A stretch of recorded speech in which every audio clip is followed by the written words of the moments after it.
Karyavattom government കോളേജിലെ റാഗിംഗിൽ 7 വിദ്യാർത്ഥികളെ suspend ചെയ്തു. സീനിയർ വിദ്യാർത്ഥികളായ വേലു, പ്രിൻസ്, അനന്തൻ, പാർത്ഥൻ, അലൻ, ശ്രാവൺ, സൽമാൻ എന്നിവരെയാണ് സസ്പെൻഡ് ചെയ്തത്. റാഗിംഗ് നടത്തിയതായി കണ്ടെത്തിയതിന്റെ അടിസ്ഥാനത്തിലാണ് നടപടി. SFI പ്രവർത്തകർ ക്രൂരമായി മർദ്ദിച്ചുവെന്ന് റാഗിംഗിനിരയായ വിദ്യാർത്ഥി പറഞ്ഞു. ഷർട്ട് വലിച്ചുകീറിയെന്നും വെള്ളം പോലും നൽകിയില്ല എന്നും ആരോപണമുണ്ട്. കൊണ്ടുപോയിട്ട് അവിടെ ഇട്ട് തന്നെ മുട്ടൂത്തിക്കാൻ പറഞ്ഞു. മുട്ടൂത്തിന്നില്ലെങ്കിൽ കാല് അടിച്ചൊടിക്കുമെന്ന് പറഞ്ഞ് അത് കഴിഞ്ഞിട്ട് ഞാൻ കുറേ നേരം വെള്ളം ചോദിച്ചിട്ട് വെള്ളം ആദ്യം തരൂലെന്നായിരുന്നു പറഞ്ഞത്. അത് കഴിഞ്ഞിട്ട് ഒരു കുപ്പി വെള്ളം ഒരു ചേട്ടൻ കൊണ്ടുവന്നപ്പോൾ ആ കുപ്പി വാങ്ങിച്ചിട്ട് അതിൽ നിന്ന് പകുതിയും വെള്ളം ഒഴിച്ച് കളഞ്ഞിട്ട് ബാക്കി വെള്ളം വാകൊണ്ടെടുക്കും, ബാക്കി തുപ്പിക്കളയും. അങ്ങനെ ലാസ്റ്റ് ഒരു അടപ്പിൻ്റെ അത്ര അതിൽ തുപ്പി വെച്ചിട്ട് എനിക്ക് കൊണ്ട് തരുമായിരുന്നു കുടിക്കാൻ.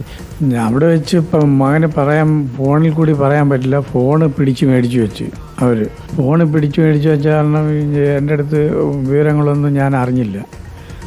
ഈ ഷർട്ട് വലിച്ച് കീറി മകന് ഷർട്ടില്ലാതെ മണിക്കൂറോളം അവിടെ ഇരുന്ന് പിന്നീടാണ് ഷർട്ട് കൊണ്ട് കൊടുത്തത്. അങ്ങനെയാണ് വീട്ടിൽ വരുന്നത്.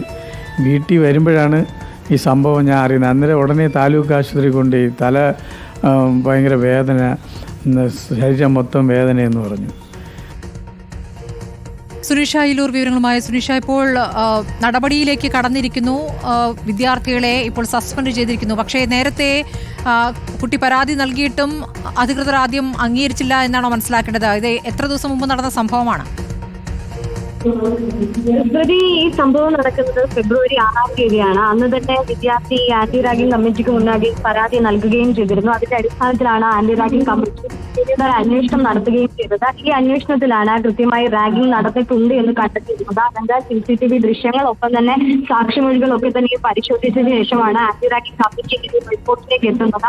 അതിൽ പ്രധാനമായും പറഞ്ഞിരിക്കുന്നത് ഈ 1-ാം വർഷ വിദ്യാർത്ഥിക്ക് മർദ്ദനമേറ്റിട്ടുണ്ട്, റാഗിംഗ് നടന്നിട്ടുണ്ട് എന്നത് തന്നെയാണ്. അതിന്റെ അടിസ്ഥാനത്തിൽ പ്രിൻസിപ്പൽ ഒരു റിപ്പോർട്ട് തയ്യാറാക്കി അത് കഴക്കൂട്ടം പോലീസിന് കൈമാറുകയും ചെയ്തിരുന്നു. പോലീസും വിഷയത്തിൽ കേസെടുത്തിട്ടുണ്ട്. അതിന് പിന്നാലെയാണ് നിലവിൽ ഏതായാലും നടപടിയിലേക്ക് കൂടി കോളേജ് കടന്നിരിക്കുന്നത് എന്നതാണ്. ഈ 7 വിദ്യാർത്ഥികൾ, 1-ാം വർഷ വിദ്യാർത്ഥി പരാതി നൽകിയിരിക്കുന്നത് 7 വിദ്യാർത്ഥികൾ ചേർന്ന് മർദ്ദിച്ചു എന്നതാണ്. ഈ 7 വിദ്യാർത്ഥികളെയാണ് നിലവിൽ സസ്പെൻഡ് ചെയ്തിരിക്കുന്നത്. അതായത് വേലു, പ്രിൻസ്, അനന്തൻ, പാർത്ഥൻ, അലൻ, ശ്രാവൺ, സൽമാൻ എന്നിവരെയാണ് സസ്പെൻഡ് ചെയ്തിരിക്കുന്നത്. ഇവർ റാഗ് ചെയ്തിട്ടുണ്ട് എന്ന് അന്വേഷണ കമ്മിറ്റി കണ്ടെത്തിയിട്ടുണ്ട് എന്നത് തന്നെയാണ്. ഈ പ്രധാനമായും ഈ റാഗിങ്ങിന് ഇരയായ കുട്ടി ഇന്ന് റിപ്പോർട്ടറിനോട് പറഞ്ഞതുപോലെ മർദ്ദനം ഈ SFI യൂണിറ്റ് റൂമിൽ കൊണ്ടുപോയി മുട്ടുകുത്തി നിർത്തിക്കുന്ന സ്ഥിതിയുണ്ടായി. ക്രൂരമായി മർദ്ദിച്ചു. അവശനായി നിൽക്കുമ്പോഴും വീണ്ടും മർദ്ദിക്കുന്ന സ്ഥിതിയാണ് ഉണ്ടായത്. വെള്ളം ചോദിച്ച് തന്നില്ല, മുഖത്ത് തൂങ്ങുന്ന സ്ഥിതിയുണ്ടായി. അങ്ങനെ വളരെ ക്രൂരമായ രീതിയിൽ തന്നെയാണ് ഇത്തരത്തിൽ റാഗിങ്ങിന് ഇരയായിട്ടുള്ളത് എന്നതാണ് മനസ്സിലാക്കാൻ കഴിയുന്നത്. ഇതേ രീതിയിൽ തന്നെ ഈ വിദ്യാർത്ഥിയുടെ സഹപാഠിക്കും ഇങ്ങനെ ഒരു അനുഭവം ഉണ്ടായിട്ടുണ്ട് എന്നതാണ് മനസ്സിലാക്കുന്നത്. ഇരുവരും ഈ ഇന്റേണൽ കമ്മിറ്റിക്ക് പരാതി നൽകിയിട്ടുണ്ടായിരുന്നു എന്നതാണ്. ഏതായാലും നിലവിൽ ഈ വിഷയത്തിൽ സസ്പെൻഷനിലേക്ക് കടന്നിട്ടുണ്ട്. ഒപ്പം തന്നെ കഴക്കൂട്ടം പോലീസ് കേസെടുത്ത് അന്വേഷണം ആരംഭിച്ചിട്ടുണ്ട്. മറ്റേതെങ്കിലും വിദ്യാർത്ഥികൾക്ക് ഇതേ രീതിയിൽ റാഗിങ്ങുമായി ബന്ധപ്പെട്ട ബുദ്ധിമുട്ടുകൾ ഉണ്ടായിട്ടുണ്ടോ, മർദ്ദനമേറ്റിട്ടുണ്ടോ എന്നടക്കമുള്ള കാര്യങ്ങൾ കോളേജിന്റെ ഭാഗത്തു നിന്നും കഴക്കൂട്ടം പോലീസിന്റെ ഭാഗത്തു നിന്നും അന്വേഷണം തുടരുകയും ചെയ്യുന്നുണ്ട്. സ്മൃതി. ശരി, സുനിഷ അയിലൂരാണ് വിവരങ്ങൾ നൽകിയത്.